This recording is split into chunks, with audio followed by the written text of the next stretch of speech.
الحمد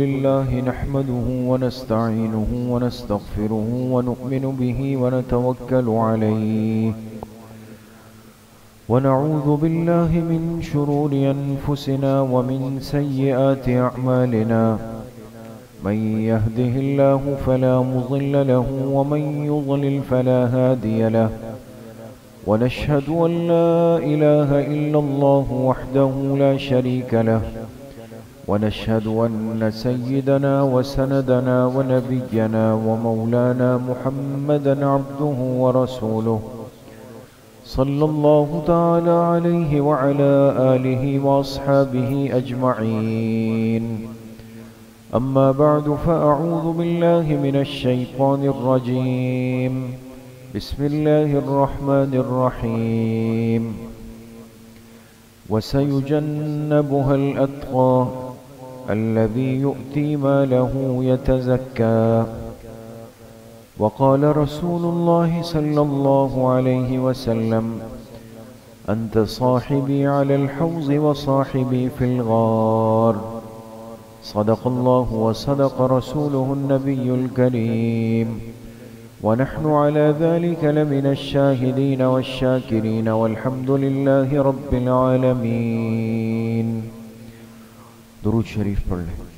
اللهم صل على محمد وعلى آل محمد كما صليت على إبراهيم وعلى آل إبراهيم إنك حميد مجيد. اللهم بارك على محمد وعلى آل محمد كما باركت على إبراهيم وعلى آل إبراهيم إنك حميد مجيد.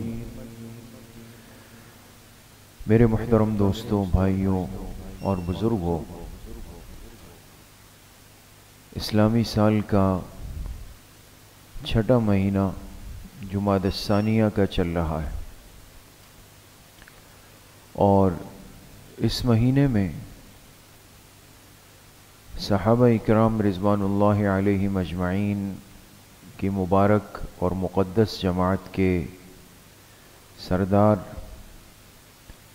بلکہ اس امت کے خلیفہ بلا فصل، امام بلا فصل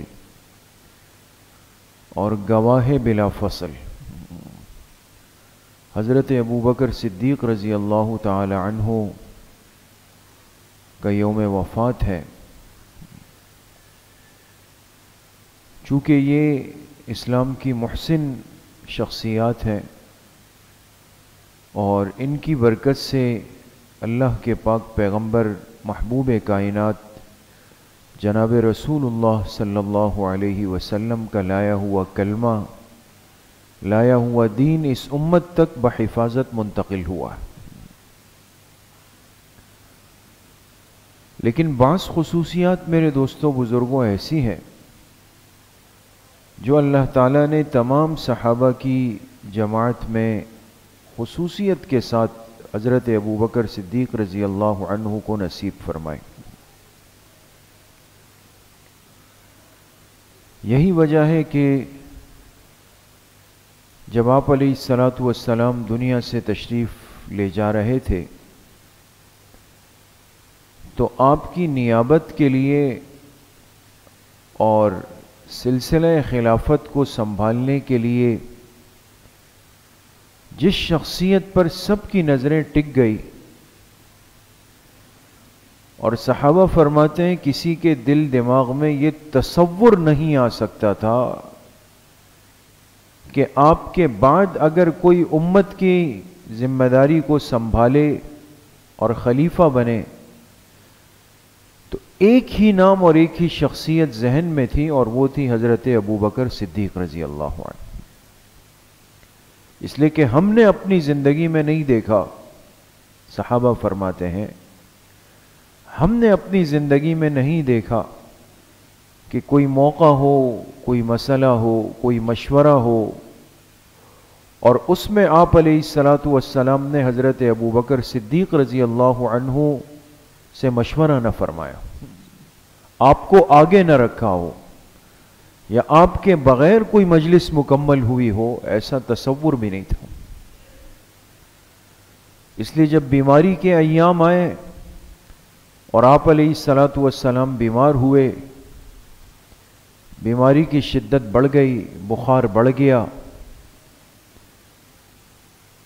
تو آپ نے حکم دیا، یہ بات پہلے بھی بارہا آ چکی ہے، آپ نے حکماً فرمایا کہ مروا ابا بکر فلیصلی بالناس، کہ جا کے ابو بکر سے کہوں کہ آ کے لوگوں کو نماز پڑھا دے، ابو بکر سے کہو لوگوں کو نماز پڑھا دے۔ تو آپ کی بیماری کے ایام میں کل 17 نمازیں ایسی ہیں، 17 نمازیں جن کی امامت کس نے فرمائی؟ حضرت ابو بکر صدیق رضی اللہ عنہ۔ یعنی آپ علیہ الصلاۃ والسلام حیات تھے اور بیمار تھے، بیماری کی شدت کی وجہ سے آپ تشریف نہیں لا سکتے تھے باہر، تو آپ کے حجرہ مبارکہ میں ہوتے ہوئے 17 نمازوں کی امامت وہ حضرت ابو بکر صدیق رضی اللہ عنہ نے فرمائی۔ امت کو ایک اشارہ منتقل ہوا کہ میں اپنا مصلی اپنی زندگی میں جس شخصیت کو دے کے جا رہا ہوں، اور جس شخصیت کے اندر یہ اہلیت ہے اور میرا اس پر اعتماد ہے، وہی میرے بعد اس امت کے زمام کو اور نظام کو سنبھال سکے گا۔ یہی وجہ ہے دوستوں بزرگوں کہ ایک شخص نے آ کر حضرت علی ابن ابی طالب رضی اللہ عنہ سے پوچھا، یہ بڑی اہم باتیں ہوتی ہیں، اس کو یاد رکھا کریں، یہ آپ کو کام دے گی اور کوئی پریشان نہیں کرے گا۔ ایک شخص نے آ کر حضرت علی ابن ابی طالب رضی اللہ عنہ سے پوچھا کہ کیا وجہ ہے کہ اللہ کے پیغمبر دنیا سے گئے تو آپ تو پیغمبر کے رشتہ دار بھی ہیں، داماد بھی ہیں، اہل بیت میں سے بھی ہیں، کیا آپ کا حق نہیں بنتا تھا کہ آپ اس امت کے پہلے خلیفہ بنتے؟ آپ کیوں نہیں بنے؟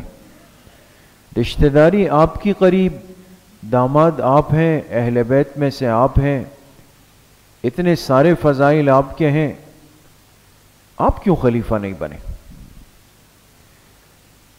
اب جواب سنیں دوستو، حضرت علی رضی اللہ عنہ نے جواب میں اس شخص سے کہا کہ جب اللہ کے پیغمبر بیمار ہوئے تو آپ نے اپنی بیماری میں اپنے مصلی پر حضرت ابو بکر کو کھڑا کر دیا، ان کو کھڑا کر دیا اور اپنی موجودگی میں ہمارے لیے ابو بکر کو ہمارے دین کا امام بنا دیا۔ دین کا امام اللہ کے پیغمبر نے خود بنا دیا۔ لہذا جب حضور علیہ الصلاۃ والسلام دنیا سے گئے تو ہم نے اسی ابو بکر کو اپنی دنیا کا بھی امام بنا دیا۔ ہم سمجھ گئے تھے کہ جس کو پیغمبر نے اپنے پیچھے اس دین کے بارے میں اعتماد کر کے ہمارا امام مقرر کیا، وہی شخص اس قابل اور اس لائق ہے کہ جس کو دنیا کے معاملات میں بھی اپنا امیر اور اپنا امام بنایا جائے۔ اس لیے میرے عزیزوں، دوستوں، بزرگوں، تمام صحابہ اکرام رضوان اللہ علیہم اجمعین وہ اس امت کے لیے معیار ہے، نمونہ ہے، سب کامیاب ہے، سب جنتی ہے، سب سے رضامندی کا اعلان ہے، اور سب کے ساتھ اللہ پاک نے قیامت کے دن وعدہ فرمایا وَكُلًّا وَعَدَ اللَّهُ الْحُسْنَى، یہ قرآن کی آیت ہے دوستوں، وَكُلًّا وَعَدَ اللَّهُ الْحُسْنَى، یہ جتنے ہیں سب کے سب صحابہ، فرمایا ان کے لیے اللہ نے بہترین ٹھکانے کا وعدہ کر لیا۔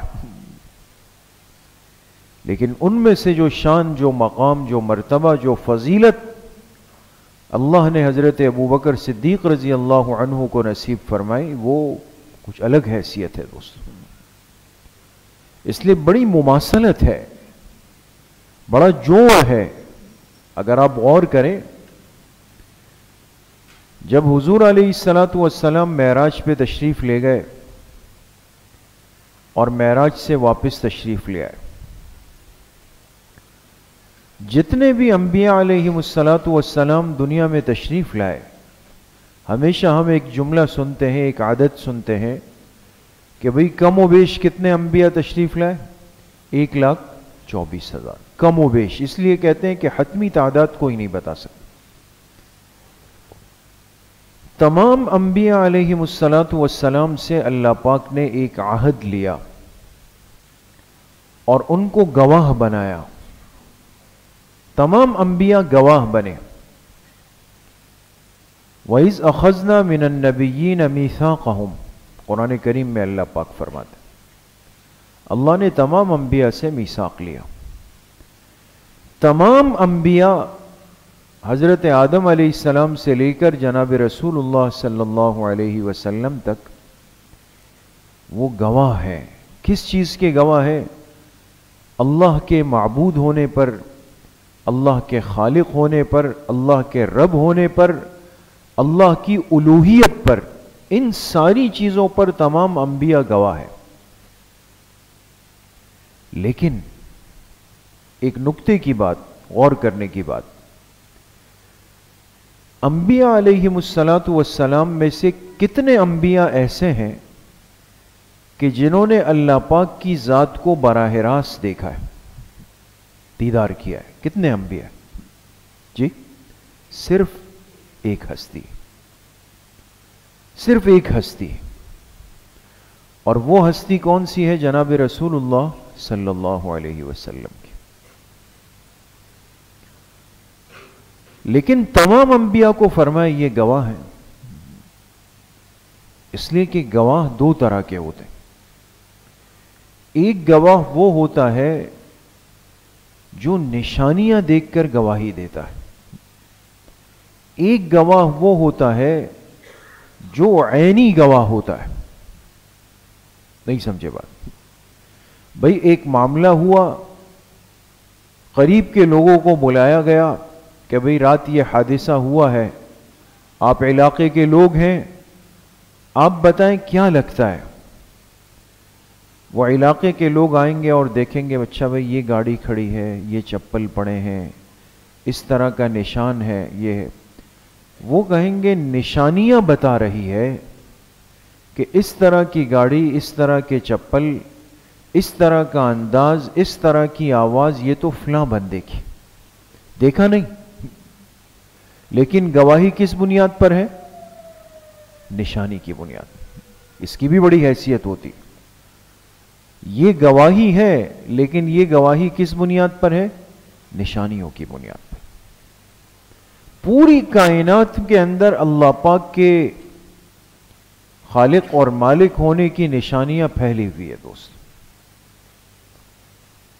اور جتنا ہم نے دیکھا ہے انبیاء علیہم الصلاۃ والسلام نے اس سے ہزاروں لاکھوں کروڑوں گنا زیادہ ان نشانیوں کو دیکھا ہوتا ہے، سمجھا ہوتا ہے. ایک نشانیوں کا گواہ ہے اور ایک شخص وہ ہے کہ جو آئے اور وہ تحقیق کرنے والوں سے کہیں کہ جی آپ مجھ سے پوچھ لیں، میں آپ کو بتاتا ہوں کہ رات وہ بندہ ایسے آیا، ایسا تھا، میں خود اس کو دیکھ چکا ہوں. یہ ہے عینی گواہ. اب آپ بتائیں ان دو گواہوں میں سے مضبوط گواہ کون سا ہے؟ عینی گواہ. عینی شاہد کی جو حیثیت ہے وہ الگ ہوتی ہے. اسی لیے میرے عزیزوں، دوستوں، بزرگوں، اللہ پاک نے تمام انبیاء کے لیے فرمایا کہ وہ میری ربوبیت اور الوہیت کے گواہ ہیں. لیکن سرکار دو عالم صلی اللہ علیہ وسلم کے لیے خصوصیت کے ساتھ فرمایا انا ارسلناک شاہدا ومبشرا ونذیرا. اے میرے حبیب صلی اللہ علیہ وسلم، ہم نے آپ کو گواہی دینے والا بنا کر بھیجا ہے، ہم نے آپ کو خوشخبری سنانے والا بنا کر بھیجا ہے، ہم نے آپ کو ڈر سنانے والا بنا کر بھیجا. یہ جو لفظ شاہد آیا یہ اور کسی کے لیے نہیں آیا دوست. کیوں؟ اس لیے کہ اللہ کی ذات کی براہ راست رؤیت اور اللہ کا براہ راست دیدار، کہ اللہ کو دیکھ کر امت کو بتائے کہ میں تو اللہ سے مل کر آیا ہوں، میں تو اللہ کو دیکھ کر آیا ہوں، میں تو اللہ کا دیدار کر کے آیا ہوں. بلکہ اللہ نے مجھے انعامات اور تحفے دیے ہیں، وہ لے کر آیا ہوں تمہارے پاس۔ یہ گواہی صرف حضور علیہ الصلوۃ والسلام کے پاس۔ تو تمام انبیاء کے اندر عینی گواہ صرف ایک ہے۔ کتنے ہیں دوستو؟ ایک، حضور علیہ الصلوۃ والسلام۔ اور جب حضور علیہ الصلوۃ والسلام معراج سے تشریف لا رہے ہیں، آپ معراج سے آ رہے ہیں، تصدیق کون کرے گا؟ بات کون مانے گا؟ یقین کون کرے گا؟ تسلی کون کرے گا؟ بات تو عقل میں آنے والی نہیں ہے۔ تو جبرائیل علیہ الصلوۃ والسلام سے پوچھا کہ جبرائیل، یہ تو معراج ہو گئی، لیکن زمین پر بات مانے گا کون؟ میری اس بات کی تصدیق کون کرے گا؟ تو حضرت جبرائیل علیہ السلام نے فرمایا سب انکار کریں گے، ایک تصدیق کرے گا جس کا نام ابو بکر ہو۔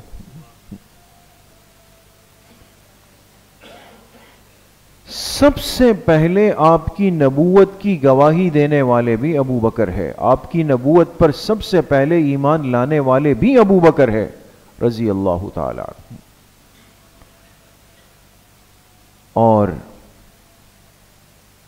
جب حضور علیہ الصلوۃ والسلام بیمار ہوئے تو آپ نے سنا ہے کہ آپ کی بیماری کا آغاز ہوا سر کے درد سے، سنا ہے نا؟ آپ قبرستان سے جنت البقیع سے آئے تو آپ کے سر میں درد شروع ہوا، تو سر کے درد سے بیماری شروع ہوئی۔ اور اللہ کی شان دیکھیں، جب حضرت ابوبکر رضی اللہ عنہ کی آخری بیماری شروع ہوئی تو سر میں درد آیا، اور جب درد بڑھا تو بخار میں تبدیل ہوا۔ حضرت ابوبکر رضی اللہ عنہ کا درد بڑھا، بخار میں تبدیل ہوا۔ آخری وقت آیا تو آپ علیہ الصلوۃ والسلام کے سرہانے جو بیٹھنے والی شخصیت ہے وہ بھی ام المومنین حضرت عائشہ رضی اللہ عنہ۔ حضرت ابوبکر رضی اللہ عنہ کے سرہانے بیٹھنے والی شخصیت بھی حضرت عائشہ رضی اللہ عنہ۔ آخری وقت میں آپ علیہ الصلوۃ والسلام نے حضرت عائشہ سے فرمایا کہ مجھے مسواک دے دو۔ آپ مسواک لائی، لیکن نقاہت کمزوری اتنی زیادہ تھی کہ آپ خود نہیں چبا سکتے تھے، تو ام المومنین نے خود اپنی دانتوں سے وہ مسواک چبائی اور اللہ کے پاک پیغمبر نے فرمائی۔ حضرت ابوبکر رضی اللہ عنہ نے آخر میں مسواک منگائی، نہیں چبا سکتے تھے، حضرت عائشہ رضی اللہ عنہ نے چبا کر حضرت ابوبکر صدیق رضی اللہ عنہ کو دی۔ دنیا سے جا رہے ہیں تو آپ علیہ الصلوۃ والسلام کی داڑھی مبارک میں گنتی کے بال سفید تھے، ایسے تھے صحابہ فرماتے ہیں کہ جنہیں ہم گن سکتے تھے انگلیوں پر، بہت زیادہ سفیدی نہیں تھی۔ من وعن فرمائے حضرت ابوبکر رضی اللہ عنہ کی وفات کے وقت آپ کی داڑھی میں گنتی کے بال سفید تھے، اور جب آپ علیہ السلام کی روح مبارک پرواز کر رہی تھی تو آخری الفاظ زبان سے جو نکلے، اللہم بالرفیق الاعلی، اللہم بالرفیق الاعلی، میں رفیق اعلی یعنی اللہ کے پاس جا رہا ہوں۔ حضرت ابوبکر رضی اللہ عنہ جا رہے ہیں، آخری الفاظ فرمائے اللہم بالرفیق الاعلی، میں بھی جا رہا ہوں۔ آپ کی عمر مبارک 63 سال، حضرت ابوبکر رضی اللہ عنہ کی عمر مبارک بھی کتنی؟ 63 سال۔ پیر کے دن اللہ کے پاک پیغمبر دنیا سے رخصت ہوئے، پیر کے دن حضرت ابوبکر صدیق رضی اللہ عنہ دنیا سے رخصت ہوئے۔ اتنی باتوں میں اللہ پاک نے مماثلت فرمائی دوست، ایسا لگتا تھا جیسے اللہ نے عکس نبوت ڈال دیا ہے، سارا عکس۔ اس لیے ایک روایت کے اندر آتا ہے آپ علیہ الصلوۃ والسلام نے فرمایا ما صب اللہ فی صدری الا وقد صببته فی صدر ابی بکر، جو کچھ اللہ نے میرے سینے اور میرے دل میں ڈال دیا تھا میں نے وہ سب کا سب لے کر ابو بکر کے دل میں منتقل کر دیا۔ اتنی بڑی شان ہے۔ ہجرت سے پہلے مکہ مکرمہ کے اندر جب تکلیفیں بڑھ گئی تکلیف بڑھ گئی. تو ایک دن حضرت ابوبکر صدیق رضی اللہ عنہ مجبور ہو گئے، پریشان ہو گئے. صحابہ کی ایک بڑی تعداد چلی گئی کہاں پر؟ حبشہ. حبشہ ہجرت پہلے ہوئی نا، مدینہ منورہ بعد میں ہوئی. تو صحابہ کی ایک تعداد حبشہ چلی گئی. جو مکہ میں تھے وہ تکلیفوں میں، آزمائشوں میں، پریشانی میں. تو ان کو بڑا ستایا مشرکین مکہ نے اور بہت زیادہ تنگ کیا.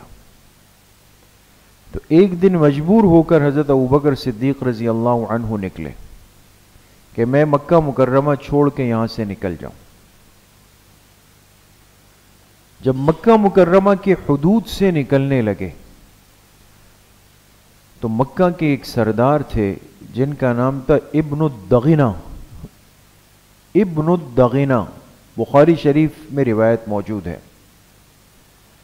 اور یہ سردار حضرت ابوبکر صدیق رضی اللہ عنہ کے محلے دار بھی تھے، انہی کے محلے میں رہتے تھے. مسلمان نہیں تھے، مشرک تھے. لیکن بعض دفعہ انسان کے اندر نجابت ہوتی ہے. نجابت کہتے ہیں نسبی شرافت کو. دوستو آپ نے بہت سارے لوگ دنیا میں ایسے دیکھے ہوں گے کہ جو شاید آپ کے ہم مذہب نہ ہو، ہم مسلک نہ ہو، اہل خاندان میں سے نہ ہو، لیکن آپ ان کے ساتھ 5 منٹ بیٹھیں گے خوش ہو جائیں گے. ان کے بولنے کا انداز، اخلاق، کردار، سیرت وہ آپ کے دل میں بیٹھ جائے گی. یہ نجابت کہلاتی. اور یہ نجابت حضرت ابوبکر صدیق رضی اللہ عنہ میں اللہ نے رکھی تھی. اب نکل رہے ہیں، سامنے سے ابن الدغینہ آئے، جانتے تو تھے، پڑوسی تھے. کہا ابوبکر کہاں؟ کہا آپ کی قوم نے تنگ کر دیا اور بس اب چھوڑ کے جا رہا ہوں. اس مشرک سردار ابن الدغینہ نے کیا جواب دیا؟ اس نے کہا ابوبکر آپ جیسے لوگوں کو چھوڑا نہیں جا سکتا. کافر کہہ رہے آپ جیسے لوگوں کو چھوڑا نہیں جا سکتا. آپ اگر جائیں گے تو ہم تو آپ کی شخصیت سے محروم ہو جائیں گے. پھر آگے انہوں نے کچھ کلمات کہے دوستو جو میں عرض کرنا چاہتا ہوں. اصل میں مماثلت کی بات ہوئی نا کہ اللہ کے پاک پیغمبر علیہ السلام سے کتنی مماثلت تھی، مشابہت تھی. اب وہ سردار حضرت ابوبکر رضی اللہ عنہ کے بارے میں کچھ جملے کہہ رہا ہے اور آپ حیران ہوں گے. ذہن کو حاضر رکھیے گا دوست کہ جب حضور علیہ الصلوۃ والسلام پر پہلی وحی اتری غار حرا میں، پہلی وحی، پہلا موقع تھا، فرشتہ آیا، وحی کا اتنا بڑا بوجھ، آپ علیہ الصلوۃ والسلام وہ وحی کو لے کر 5 آیتیں سورۃ العلق کی، اقرأ بسم ربک الذی خلق، وہ لے کر سیدھا کن کے پاس آئے؟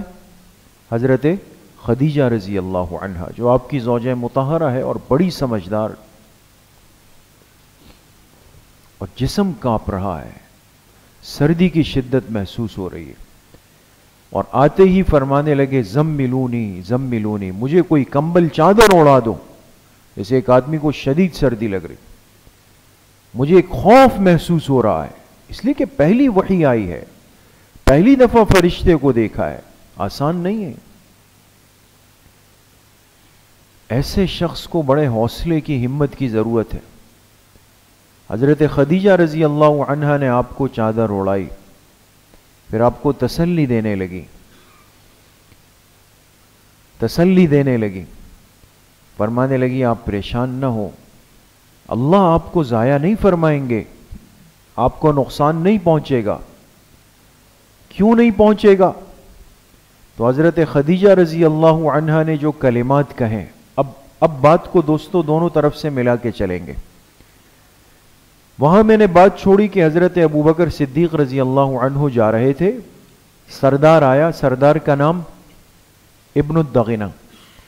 سردار نے کہا ہم آپ کو مکہ سے جانے نہیں دیں گے. کیوں جانے نہیں دیں گے؟ اس سردار نے کچھ کلمات کہیں. یہاں حضرت خدیجہ رضی اللہ عنہا نے آپ علیہ السلام کو تسلی دینے کے لیے کچھ کلمات کہے. ٹھیک ہے جی، حیرانگی کی بات یہ ہے اللہ کے نظام کو دیکھے کہ جو کلمات ام المومنین حضرت خدیجہ رضی اللہ عنہا نے حضور علیہ السلام کی تسلی کے لیے فرمائے تھے، من وعن، یعنی بالکل وہی کلمات اس کافر سردار نے حضرت ابوبکر صدیق رضی اللہ عنہ کے لیے فرمایا، حالانکہ ان کو پتہ نہیں کہ وہی کلمات، انک لتصل الرحم وتحمل الکل وتقری الضیف وتکسب المعدوم وتعین علی نوائب الحق، 5 باتیں ارشاد فرمائیں. 5 باتیں ام المومنین نے آپ علیہ السلام کی تسلی کے لیے فرمائی. آپ پریشان نہ ہو، اللہ آپ کو محفوظ رکھیں گے، آپ ضائع نہیں ہوں گے. وہی 5 باتیں کافر سردار ابن الدغینہ نے حضرت ابوبکر صدیق رضی اللہ عنہ کے لیے فرمائی. وہ 5 باتیں، انک لتصل الرحم، آپ کیسے ضائع ہو سکتے ہیں، ہم آپ کو کیسے چھوڑ سکتے ہیں، آپ تو صلہ رحمی کرنے والے ہیں، آپ تو صلہ رحمی کرنے والے. وتحمل الکل، آپ کمزوروں کا بوجھ اٹھانے والے. وتقری الضیف، آپ تو مہمانوں کا اکرام اور مہمان نوازی کرنے والے ہیں. وتکسب المعدوم، اور تنگ دستوں کی اعانت کرنے والے ہیں. وتعین علی نوائب الحق، لوگوں کی مشکلات میں ان کا ہاتھ بٹانے والے. جو 5 صفات اور خصوصیات اللہ کے پاک پیغمبر کے لیے فرمائی گئی، وہی 5 صفات اور خصوصیات کن کے لیے فرمائی گئی؟ حضرت ابوبکر صدیق رضی اللہ. اسی لیے ایک شاعر نے بڑی عجیب بات کہی، صدیق یار یاور محبوب کردگار، صدیق سے ہی رسم محبت ہے استوار. سمجھ میں آ رہی بات دوست؟ فرماتے ہیں صدیق یار ہے، یار کس کو کہتے ہیں؟ دوست کو. صدیق یار یاور محبوب کردگار، صدیق سے ہی رسم محبت ہے استوار. صدیق جب تلک نہ کسی دل میں آئیں گے جس دل میں نہ ہو ختم نبوت کے تاجدار. فرمائے صدیق تو اس ہستی کے دوست ہیں جو کہ محبوب کائنات یعنی اللہ پاک کے دوست ہیں، حضور علیہ الصلوۃ والسلام. اور آج دنیا کے اندر محبت کا رشتہ اگر انسان کو سمجھ میں آتا ہے تو صدیق سے ہی رسم محبت ہے استوار.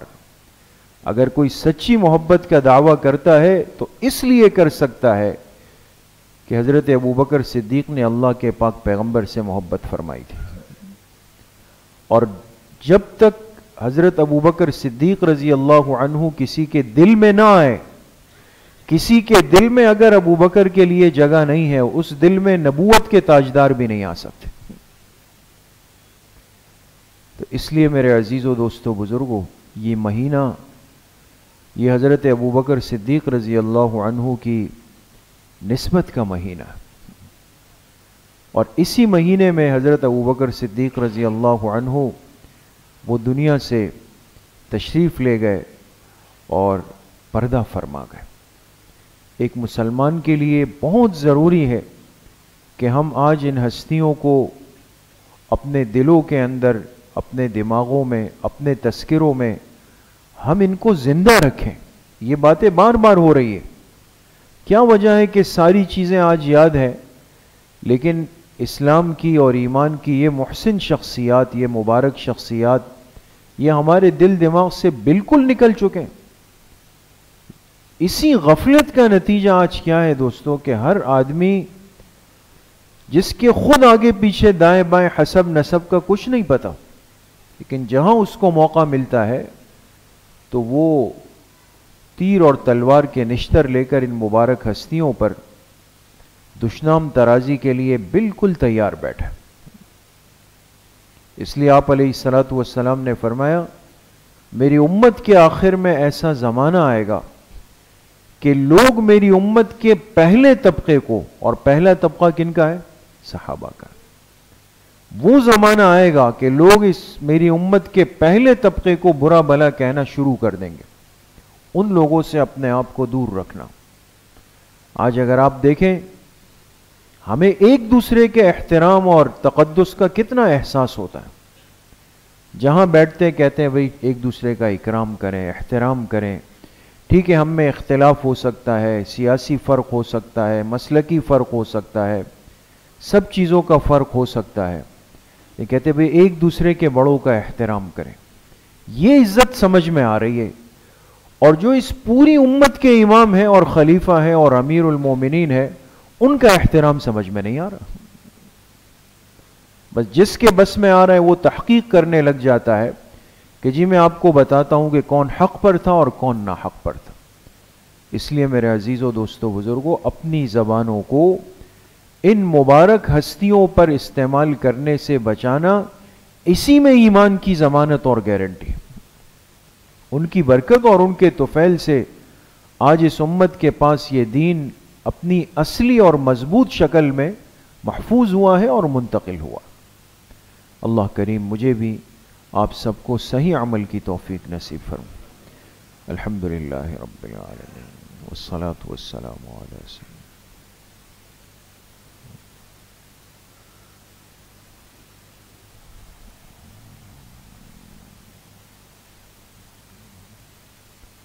وصلی اللہ وسلم علی نبینا محمد وآلہ وصحبہ اجمعین برحمتک.